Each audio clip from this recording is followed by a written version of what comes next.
আমি স্কুলে চান্স পেয়েছি, পড়াশোনা করেছি, খুব কষ্ট করে পরীক্ষা দিয়েছি যাতে করে ভালো কলেজে যেতে পারি। কলেজ থেকে আমি চেষ্টা করেছি যে ভালো ভার্সিটিতে যাওয়ার জন্য, ভালো ভার্সিটি থেকে চেষ্টা করেছি ভালো জব পাওয়ার জন্য, ভালো জবও পেয়ে গেছি, বিয়ে শাদী হয়েছে, জবের টাকা দিয়ে ফ্যামিলি নিয়ে মোটামুটি চলেছি বেশ ভালো।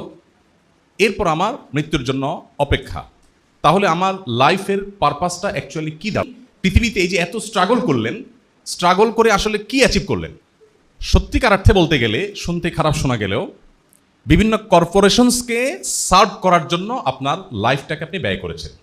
আপনি যখন জবে ঢুকবেন, আপনি যে রাতে ঘুমান, সেটা কেন ঘুমান? জি, বিশ্রামের জন্য তো ঘুমান, এটা তো বুঝি আমরা। এই বিশ্রামটা না নিলে সমস্যা কি? রাতে আমরা আড্ডা মারলাম, কিন্তু সে আড্ডাটা না মেরে রাতে আমরা কেন ঘুমাই?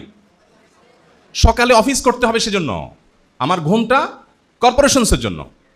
আমি গোসল টোসল করে ফ্রেশ জামা কাপড় পরি সকালে, কেন? কারণ আমার অফিসে যেতে হবে, সেখানে ফ্রেশনেস দরকার আছে। আমি খাওয়া দাওয়া করি, আমার এনার্জি হয় শরীরে, কেন? কারণ অফিসে আমার জব করতে হবে, সেখানে তাদেরকে আমার শ্রম দিতে হবে। তাহলে আমার হোল লাইফের পারপাস হলো আমি মূলত বিশেষ কোনো কর্পোরেশনসকে, কোনো শিল্প প্রতিষ্ঠানকে, সরকারি বেসরকারি কোনো অথরিটিকে, কোনো বডিকে, কোনো ব্র্যান্ডকে আমি আসলে সার্ভ করছি, এবং সার্ভের বিনিময়টি কী পাচ্ছি? জীবনটাকে বাঁচিয়ে রাখা।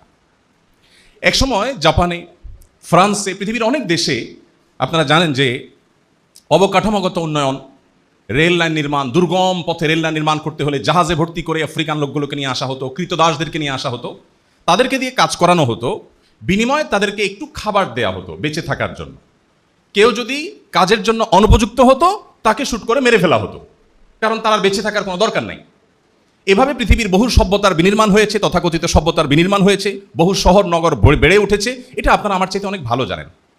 পার্থক্য এটুকু যে এখন আর তাদের মতো ওই রকম সামান্য একটু খাবার দিয়ে বাঁচিয়ে রাখা হয় না, এখন তার চাইতে ভালো বেশ একটা হ্যান্ডসাম অ্যামাউন্ট অফ স্যালারি আমাকে দেওয়া হয় আমার টিকে থাকার জন্য।